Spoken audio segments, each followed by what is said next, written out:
Buenas tardes. Vamos a iniciar ahora con la conferencia, con conferencias de la tarde. Ahora nos va a acompañar el doctor Alexandre Sousa Carlos. El doctor es coordinador del Centro Diagnóstico de Gastroenterología del Hospital de las Clínicas de la Universidad de Sao Paulo. Es médico adscrito del Hospital de las Clínicas de las Universidades de Sao Paulo en enfermedad inflamatoria intestinal. Asimismo, es coordinador del Núcleo de Enfermedad Inflamatoria Intestinal de la Sociedad Brasilera de Endoscopía. El doctor Alexandre va a darnos la conferencia Manejo endoscópico de complicaciones en enfermedad inflamatoria intestinal. Mi doctor, es un placer tenerlo con nosotros. Olá, buenas tardes. Eu me gostaria de agradecer-lhes por la invitação a esta classe. É um grande prazer estar com vocês. E pido desculpas porque lo apresentarei em português, sim? No hay problema. Gracias, doctor. Vou compartilhar.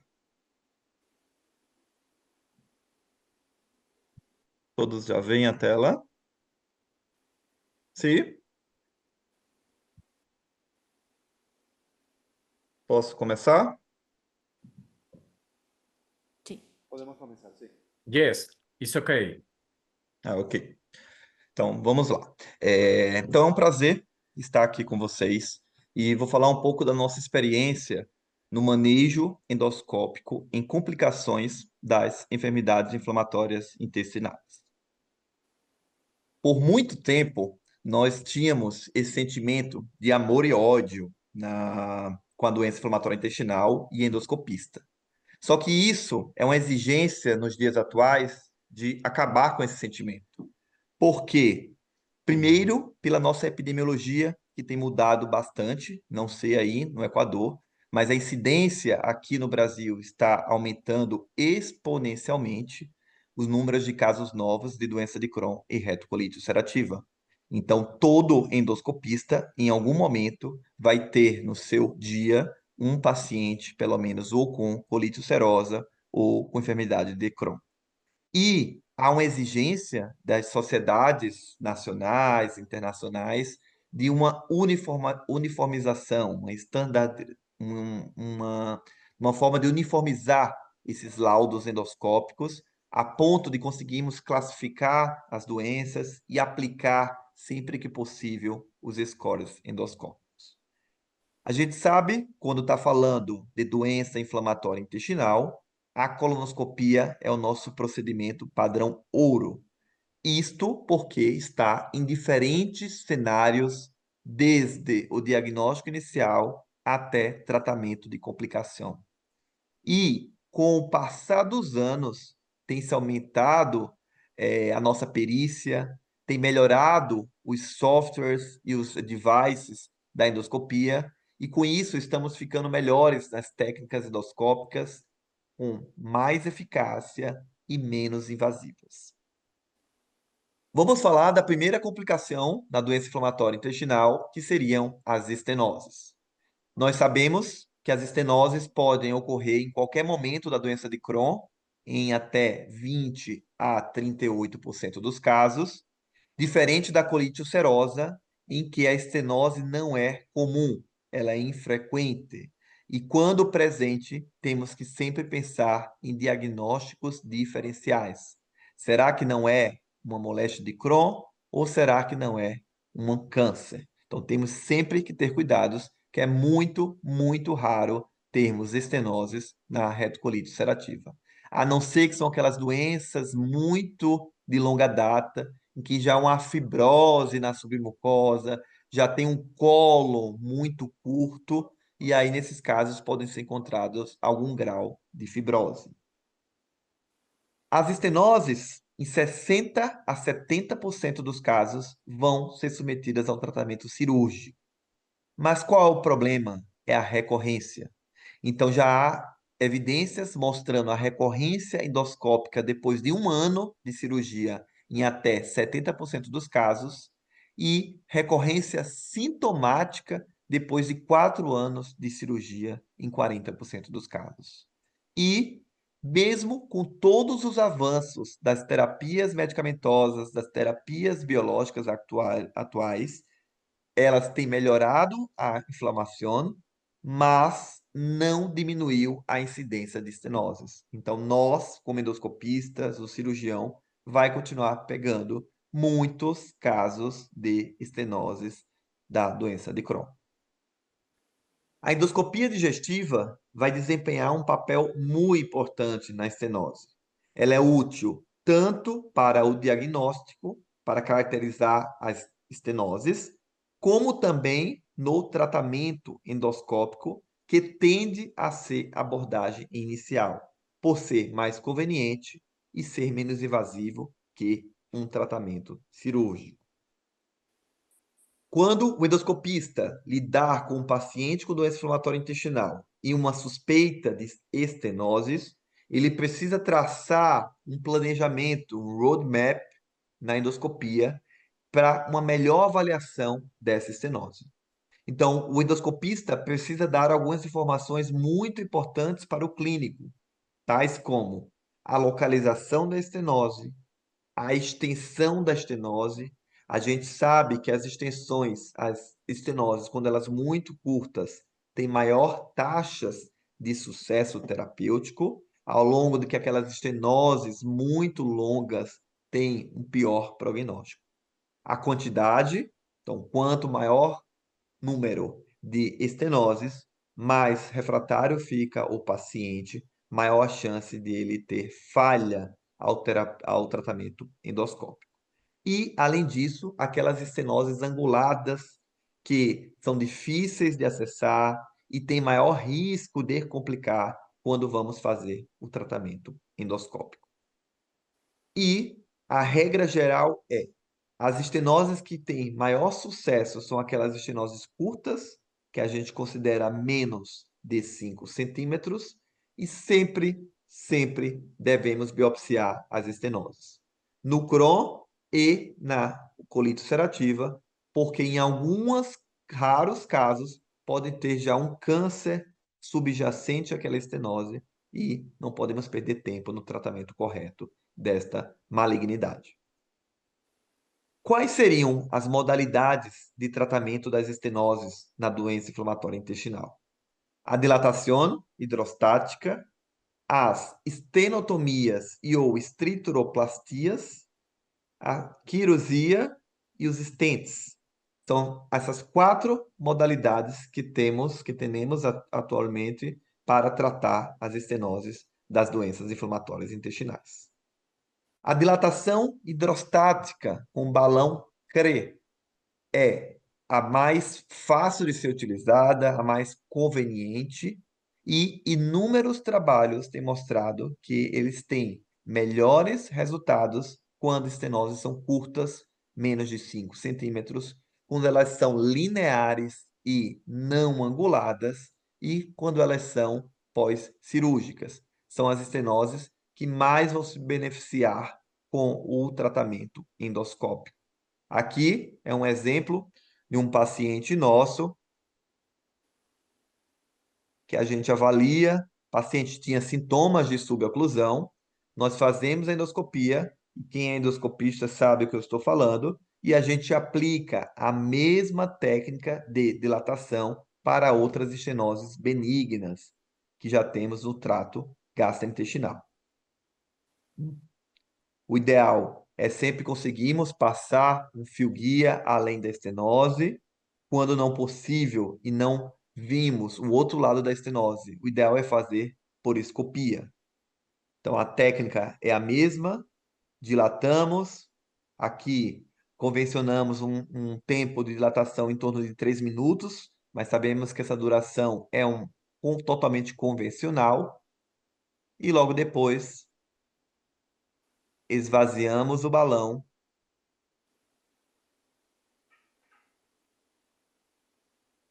e vamos avaliar se teve complicações e se teremos o sucesso terapêutico.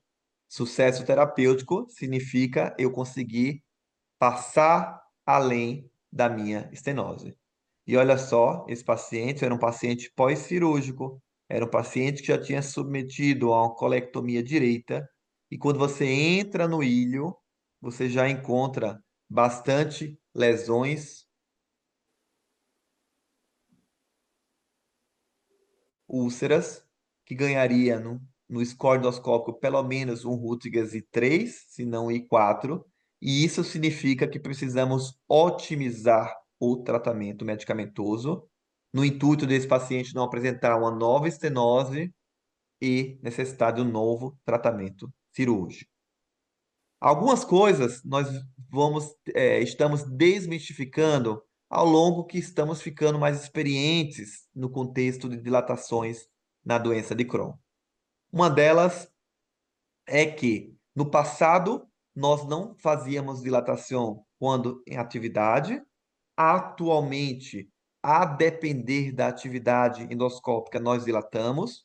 Obviamente, se é um paciente que não está sem nenhum tratamento otimizado e pode aguardar, nós voltamos para o ambulatório, fazemos a terapia avançada, damos um tempo e repetimos o exame para fazer num ambiente mais confortável. Os trabalhos mostram que não necessitamos dilatar mais que 20 milímetros, o máximo de 20 milímetros está de bom tamanho. Sabemos que depende muito da estenose, de quão ela está estenosada. Quando você pega aquelas estenoses muito puntiformes, aí a gente dilata com mais cautela até chegar ou não nos 20 milímetros em sessões posteriores. Existe o risco com qualquer procedimento invasivo, com qualquer dilatação, existe um risco de perfuração de 3%. Então, o paciente tem que estar ciente dessa complicação. E uma coisa que é muito interessante, os exames de imagem sobreestimam. O que significa? A interotomografia e ou a interorressonância, às vezes, podem falar nos informar que a extensão da estenose é maior do que ela é no real. Nesses casos, vale a pena fazermos a colonoscopia e realmente observarmos. E por que isto acontece? Porque esses exames de imagem, eles começam a contar a estenose através da captação do contraste, do realce do contraste. E às vezes esse realce do contraste não traduz ainda uma estenose naquele segmento. Então, só baseado no exame de imagem, se tiver um tamanho limítrofe 5, 8, até 10 centímetros, vale a pena você fazer lá a endoscopia e realmente avaliar se essa estenose não é menor e se vai ter sucesso ou não com a dilatação endoscópica. Aqui, publicado em 2022, são inúmeras séries de casos, cortes de pacientes submetidos à doença, à estenose e à dilatação endoscópica na doença de Crohn, mostrando taxa de sucesso muito boa, em média acima de 90%. E o que é isso acontece? Esses pacientes podem ter recorrências, que podem recorrer em 1, 2 ou mais anos, e você está autorizado a fazer novas sessões de dilatação endoscópica e evita uma cirurgia nesse paciente naquele momento, deixando a cirurgia para os casos mais graves. O que seria o êxito de la dilatação? A transposição de la estenosis nem sempre é possível. Algumas vezes a estenose é angulada e nós não conseguimos transpor a estenose, ou é muito pequena e temos que aguardar uma nova sessão para dilatar a diâmetros maiores para podermos transpor a estenose. E alívio dos sintomas. Se o paciente tem sintomas de dor abdominal, de extensão, de suboclusão, o alívio dos sintomas é um sinal de sucesso da dilatação. E quais seriam as vantagens da dilatação endoscópica? Possibilidade de novas sessões e você mantém o paciente no intervalo livre de sintomas. Então, o paciente fica lá meses ou até anos sem sintomas e sem necessidade ainda de uma cirurgia. Quais são os preditores de recorrência dessa estenose? Atividade de doença, quanto mais ativa a doença, maior a chance de recorrer mais precocemente, a presença do tabagismo, o diâmetro do balão. Então, quanto maior o diâmetro que você dilatar, melhor e menor a chance de reestenose. A extensão da estenose, então, estenoses longas, ela tende a recorrer mais rápido e a depender também das localizações. Aqui seria uma outra técnica, que é a estriturotomia, que a gente já utiliza em outras estenoses benignas, as principais do esôfago, e ela está realmente indicada naqueles casos de estenoses refratárias, em que fazemos uma dilatação com balão, uma, duas, e logo após o paciente tem recorrência. Então, aqui, só um exemplo de um preset desse bisturi, o eletrocautério da HERB, que nós utilizamos aqui para realizar essa estenotomia. Sabemos que a estriturotomia, elas têm maior risco de sangramento, porém, menor risco de perfuração.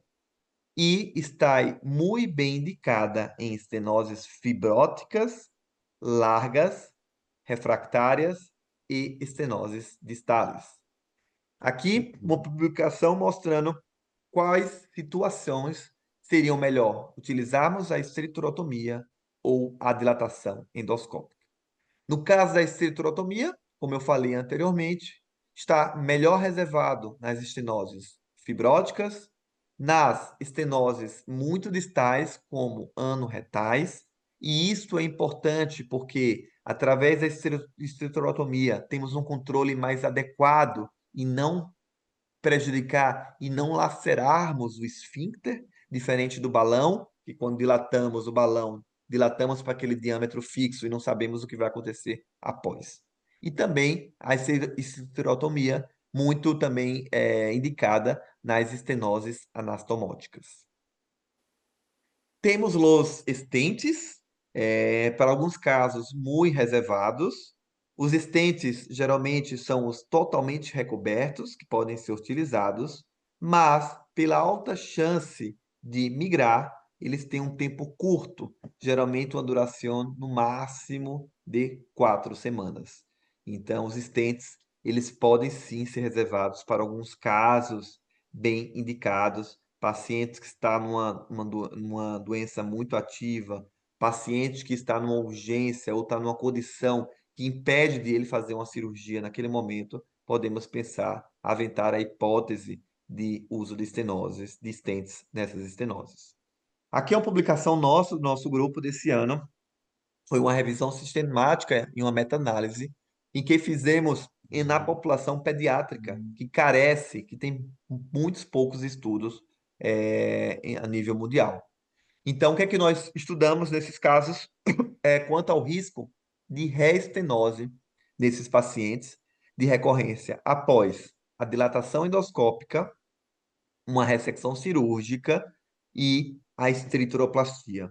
E como vocês podem ver no gráfico, mais longe aqui do eixo central, ou seja, mais a favor desse procedimento, teremos a dilatação endoscópica e a ressecção cirúrgica, ambas superiores à estrituroplastia. Como vocês podem ver, o diamante aqui, inclusive tocando a linha central e um outro até passando essa linha central. Então, mostrando que na criança, a dilatação endoscópica e a ressecção cirúrgica são superiores à estrituroplastia. E vou mais adiante. A ressecção cirúrgica parece ainda ser mais superior que a dilatação endoscópica, tende a ser mais superior em relação à dilatação endoscópica nessa população pediátrica. Quando falamos dos eventos adversos, aí é o oposto. A ressecção cirúrgica é o que vai ter maior índice, maior taxa de eventos adversos, tais como fístulas, abscessos locais, deiscências e algumas ilho paralítico, derrame pleural. Então, a conclusão que nós tivemos nessa revisão sistemática e meta-análise é que o tratamento cirúrgico na população pediátrica, doença de Crohn estenosante, é associado com a menor incidência de um novo tratamento invasivo para a estenose do Crohn. E no tocante a eventos adversos, a ressecção cirúrgica tem maiores taxas de ocorrências desses eventos. E quando é que deixamos a priori o tratamento cirúrgico?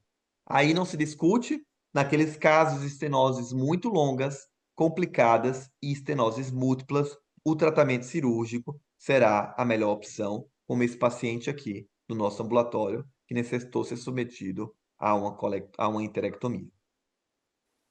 De forma geral, quando a gente compara o tratamento endoscópico ao tratamento cirúrgico, os benefícios do tratamento endoscópico em relação ao tratamento cirúrgico seriam na eficácia, a muito curto tempo, então o paciente já sai da sala de exame melhor, a recorrência precoce e recorrência tardia. A cirurgia seria melhor, tá? Quanto à recorrência tardia e teríamos que ter cuidado por ser um procedimento muito mais invasivo. Então, em prol da endoscopia, a eficácia a curto tempo e a recorrência precoce e tardia. Temos ainda, desculpa, está repetido. Tá? Então, com isso, nós falamos de todas as abordagens endoscópicas para a complicação estenose na doença de Crohn. Vamos falar de uma segunda complicação, que são as displasias. Todos nós sabemos que pacientes com colites, com inflamações do cólon, quer seja uma colite ulcerosa, que tenha uma colite esquerda ou uma pancolite, ou uma doença de Crohn, com acometimento de mais 1/3 do cólon, estes pacientes, estatisticamente, depois de 8, 10 anos, começam a ter um risco cumulativo de lesões displásicas. No passado, utilizávamos muito essa classificação bem confusa, que era o Daume, e felizmente, atualmente, a gente usa uma classificação que todo endoscopista já utiliza para outras lesões de cólon, que é a classificação de Paris. E foi muito interessante, porque em 2015 foi publicado o primeiro consenso no manejo de displasia da doença inflamatória intestinal, e muita coisa se mudou de lá para cá. Até aquele momento, qualquer lesão que víamos num colo inflamado ou um colo anteriormente inflamado, o paciente era submetido a uma colectomia profilática. E achava-se que essas lesões precursoras não eram visíveis. Com a melhoria dos softwares, da nossa perícia, dos aparelhos, novas tecnologias, vimos que não é bem assim. Que geralmente as lesões, mesmo displásicas, elas podem ser visíveis com um bom aparelho de endoscopia, com uma boa perícia do endoscopista e uma paciência ao realizar o exame com cautela. E aí, com isso, após esse CENIC, nós endoscopistas, que ao encontrarmos uma lesão displásica numa doença inflamatória intestinal, se julgarmos peritos e aptos a ressecar essa lesão, podemos fazer. Coisa que no passado, de 2015 para trás, você era considerado um criminoso se fizesse esse procedimento. Então, as lesões displásicas, quando visíveis e quando bem delimitadas, podem ser retiradas. Quer sejam retiradas com pinça de biópsia, quando lesões muito pequenas, quer seja por mucosectomia, quando lesões de até 2 centímetros, como esse caso, uma lesão bem discreta, que foi realçada por um corante, o índigo carmim, e depois foi retirada, ou essa outra, uma lesão plano elevada, aí de seus 20 milímetros, que num paciente com contexto que já teve uma pancolite no passado, agora ele estava controlado, utilizamos a técnica da mucosectomia, que injetamos aquela bolha de soro e fazemos a ressecção, obviamente, sempre que possível em monobloco, numa menor chance de termos recidiva da lesão. E fechar o leito também, se você tiver os hemoclips, essa lesão era um adenoma de alto grau, a paciente faz o segmento conosco e está bem. E também evoluímos num procedimento muito mais avançado, que são as dissecções submucosas endoscópicas, chamadas como pelas ISDs, que no passado não se fazia em doença inflamatória intestinal, e também com as melhores técnicas, temos já vários trabalhos mostrando taxas de sucesso de retirada de lesões, inclusive lesões grandes, como vocês podem ver aqui dos grupos orientais, japoneses, retirando lesões até de 4 ou mais centímetros. E com taxas de ressecção quase 100% dos casos e com baixas taxas de complicações. Claro, pessoal, todos nós sabemos que o maior impeditivo são dois no contexto de enfermidade inflamatória intestinal: a presença ou não de inflamação, e quase todos esses pacientes vão ter um grau de fibrose na submucosa, que é o maior obstáculo, é a maior dificuldade para nós conseguirmos essas ressecções endoscópicas perfeitas. Mas temos que tentar fazer essas ressecções idealmente em centros de referência, e você estiver com todo o seu arsenal preparado para eventuais complicações. Aqui foi o nosso primeiro caso há um bom tempo, que era um paciente que tinha um cólon quiescente, o vídeo não está rodando, não. Era um cólon quiescente, atapetado por inúmeros pseudopólipos, e no final do reto encontrávamos essa lesão. Era uma lesão grande, era uma lesão meio que irregular. Discutimos com o nosso grupo, era um paciente muito jovem que não queria operar naquele momento e optamos em encarar e realizar uma dissecção submucosa. Aqui, naquela época, foi em três, né, em três fatias, não era o ideal, né, mas realmente o maior empecilho desse paciente foi a fibrose. E o anátomo patológico veio como um adenoma túbulo-viloso com displasia de alto grau e margens intensas. A gente repetiu 6 meses após e olha só o leito todo cicatrizado, sem nenhuma evidência de recidiva de lesão. Esse paciente, pela lesão grande, ele fez uma subestenose e precisamos dilatar depois, mas ele está bem atualmente e nunca mais teve outra lesão displásica. E aí, estamos ficando cada vez mais peritos. Então, aqui também, um outro caso, uma lesão grande, em que fizemos uma lesão semicircunferencial, em que fizemos a ressecção endoscópica, aqui num tempo aproximado de 2 horas e meia de procedimento. Aqui um outro exemplo do nosso serviço, também uma lesão, a princípio benigna, adenomatosa, mas uma lesão grande com que nos traria dificuldade em realizarmos a mucosectomia.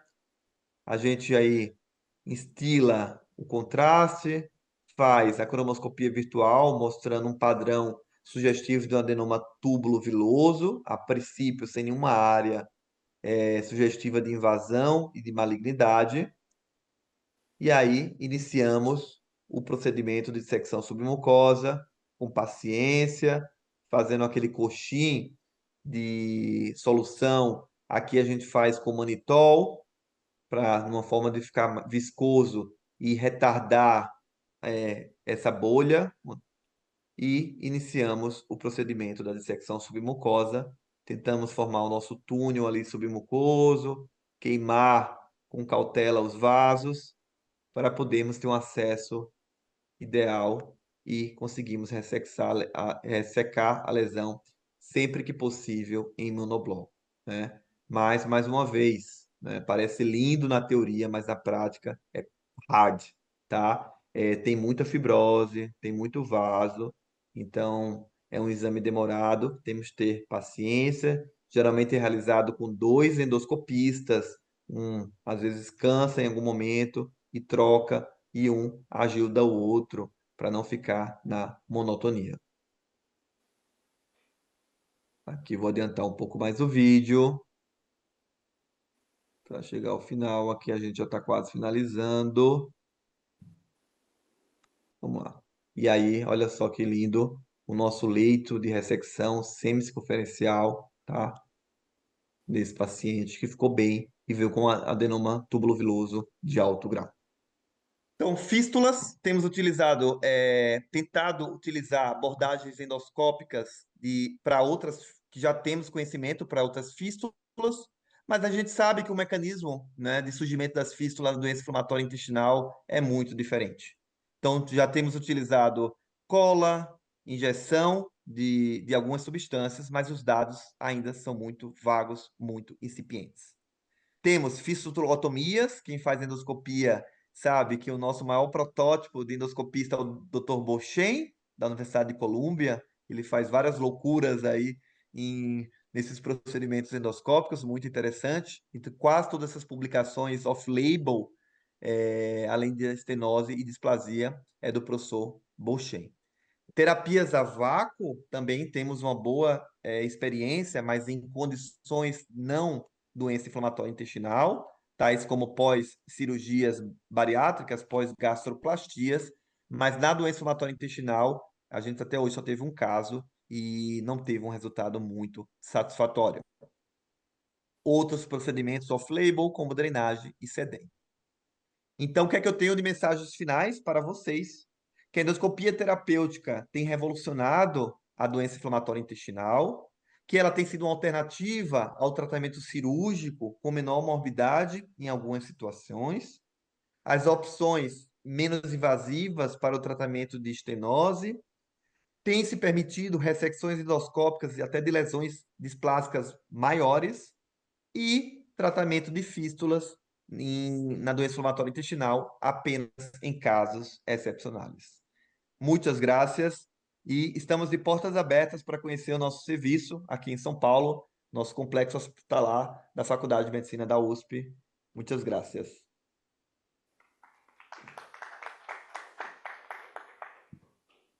Muchas gracias, Alexandre.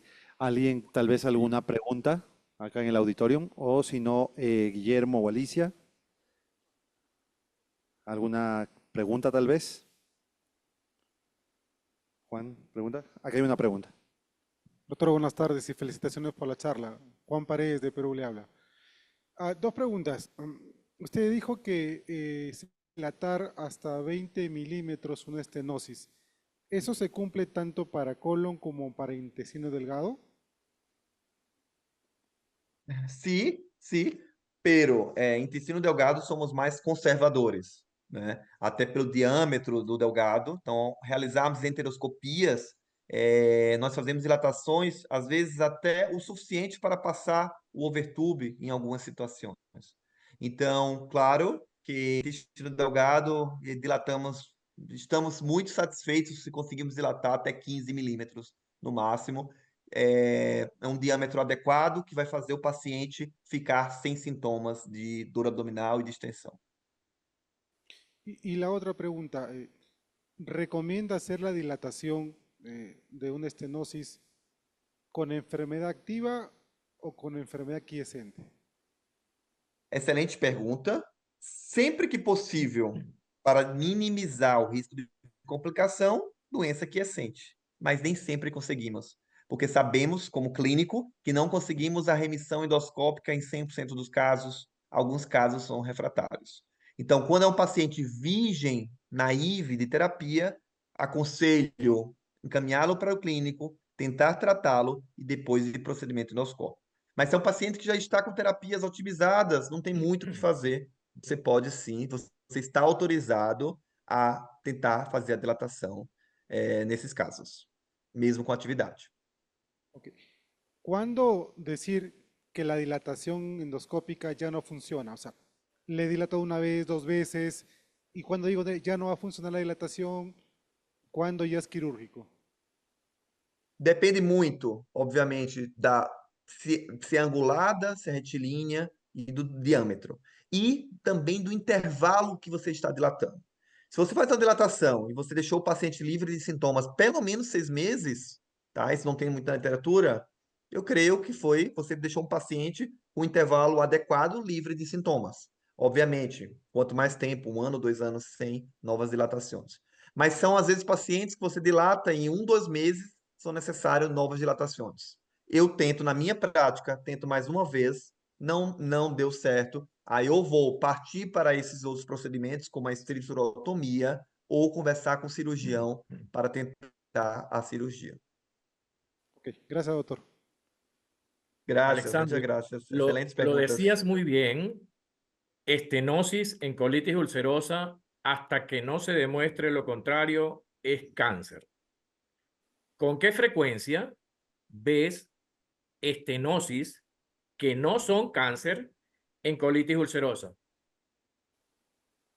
Muito raro. Eu tenho alguns. Geralmente são pacientes de muita longa data, pacientes que têm aquele colo inflamado por mais 10 anos, que já tem uma fibrose da submucosa, o colo fica todo encurtado no formato de cano, aqueles pipe colon, e geralmente esses pacientes podem, em alguns segmentos, ter estenoses.